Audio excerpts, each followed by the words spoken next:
शहडोल जिले के धनपुरी क्षेत्र में मुख्यमंत्री डॉक्टर मोहन यादव के दौरे के दौरान काले झंडे दिखाने का मामला तूल पकड़ता जा रहा है।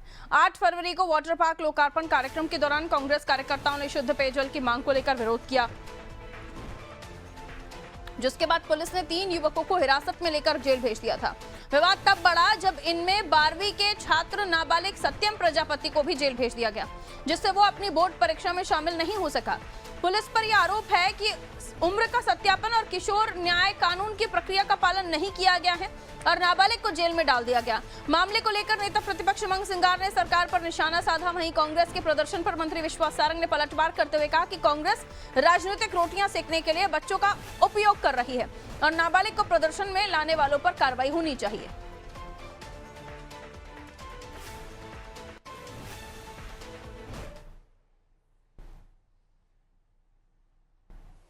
कि कांग्रेस अपनी राजनीतिक रोटी सेकने के लिए नाबालिग बच्चों का दुरुपयोग करने की कोशिश कर रही है। मुख्य मुद्दा तो यह है कि कांग्रेस के प्रदर्शन में नाबालिग बच्चा आया क्यों, और उस समय जब उसका एग्जाम थे, मैंने तो कहा है कि जो लाया उस पर कार्रवाई होनी चाहिए। नाबालिग बच्चे को अपनी राजनीतिक रोटी सेकने के लिए उपयोग करना, ये कांग्रेस की जो अनर्गल नीति है उसको प्रदर्शित करता है। सही मायने में तो वो लोग दोषी हैं जो नाबालिग बच्चे को प्रदर्शन में लेके आए, उन पर कार्रवाई होनी चाहिए।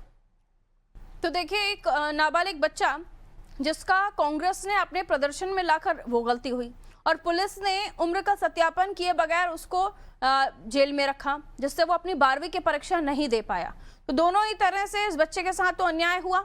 अब इसको लेकर और भी हम समझने की कोशिश करते हैं, क्योंकि दोनों ही तरफ से इसको लेकर प्रतिक्रियाएं आ रही हैं, चाहे बीजेपी हो चाहे कांग्रेस, लेकिन अंततः इस बच्चे के साथ तो गलत हुआ। ब्रिजेश चौकसी जी हमारे साथ जुड़े हुए हैं। सर, आप इस खबर का विश्लेषण कैसे करेंगे? निश्चित तौर पर पारुल, यदि हम देखें तो उस बच्चे के साथ जो सत्यम प्रजापति है उसके साथ गलत हुआ है। वो 12वीं की परीक्षा नहीं दे पाए। लेकिन इस पूरी कहानी को समझने के लिए हमें शुरुआत में जाना होगा कि कांग्रेस प्रदर्शन कर रही है, मुख्यमंत्री जाते हैं शहडोल तो उनके काले झंडे दिखाए जाते हैं। आपको भी पता है, सब जानते हैं कि प्रदर्शनकारियों को किस तरह से लाया जाता है, चाहे कोई भी राजनीतिक दल हो, वहाँ किस तरह से लोगों को इकट्ठा किया जाता है। क्यों छात्र को लाया गया, निश्चित तौर पर कौन लेकर आया, ये जांच का विषय है। छात्र यदि वहाँ गया है तो हमने देखा है कि पूरे आंदोलन में आपने देखा होगा, एक वीडियो भी वायरल हुआ है कि किस तरह से कलेक्टर शहडोल खुद लाठियाँ बरसा रहे हैं प्रदर्शनकारियों पर सीएम के आने से पहले। तो आप देखिए कि जब 40 लोगों को हिरासत में लिया जाता है तो 37 लोगों की जमानत हो जाती है, 3 लोगों की जमानत नहीं होती, उसमें सत्यम भी शामिल है। लेकिन तब तक कोई उनके दस्तावेज नहीं देता है, ऐसा प्रशासन का दावा है।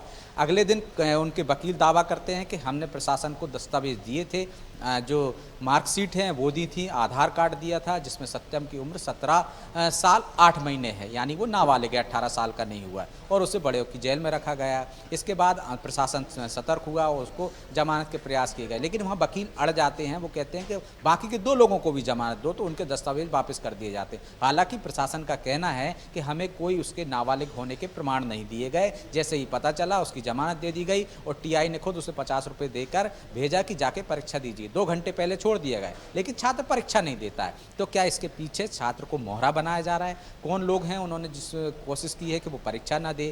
क्या वो षड्यंत्र का शिकार हुआ है, छात्र राजनीति का शिकार हो गया है क्या? ये भी एक जांच का विषय है। यदि विश्वास सारंग कह रहे हैं कि उनको कोई लेकर गया था, उसकी जांच होनी चाहिए, तो स्पष्ट रूप से जांच होना चाहिए।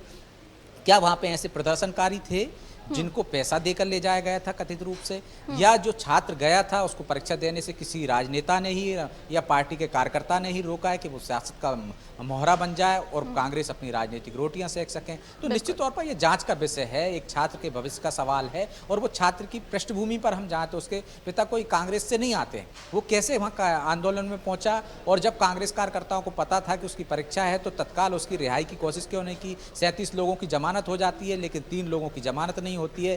तब जो प्रशासन है उसके सामने संज्ञान में क्यों नहीं लाया गया कि छात्र नाबालिग है? दूसरे दिन छात्र का वकील ये बात सामने लाता है, तो क्या ये कार्यकर्ताओं की जिम्मेदारी नहीं थी? यदि प्रशासन के सामने ये बात आ गई थी कि वो नाबालिग है, उसकी परीक्षा है, तो तत्काल उसको रिहा क्यों नहीं किया गया? उसको परीक्षा केंद्र खुद क्यों अपने संसाधन से नहीं भेजा गया? ये पूरा मामला गढ़ा गया है, ऐसा प्रतीत होता है, जैसे कि आप भी इसका विश्लेषण कर रहे हैं। सियासत का मोहरा बनाया गया है छात्र को। अब ये जांच का विषय है कि छात्रों को किस तरह से उपयोग किया जा रहा है राजनीति के लिए। क्या राजनीति इतनी घिनौनी हो गई है कि एक छात्र के भविष्य को दांव पर लगाया जा रहा है। ये जांच का विषय है और जांच करना चाहिए सरकार को। बिल्कुल, स्पष्ट आना चाहिए सामने कि ये क्या साजिश का हिस्सा है किसने या क्या वाकई किया? में कोई चूक हुई है। बिल्कुल, किसकी वजह से ये स्थिति हुई है। बहुत शुक्रिया ब्रजेश जी जानकारी के लिए। तो ये पूरा मामला सुनियोजित तरीके से किया गया, कॉन्स्पिरेसी की गई प्रतीत होती है। अब असलियत क्या है ये तो समय के साथ पता चलेगा, क्योंकि अभी तक पुलिस महकमे से भी इसको लेकर कोई टिप्पणी नहीं आई है, इसलिए इंतजार ही फिलहाल करना होगा।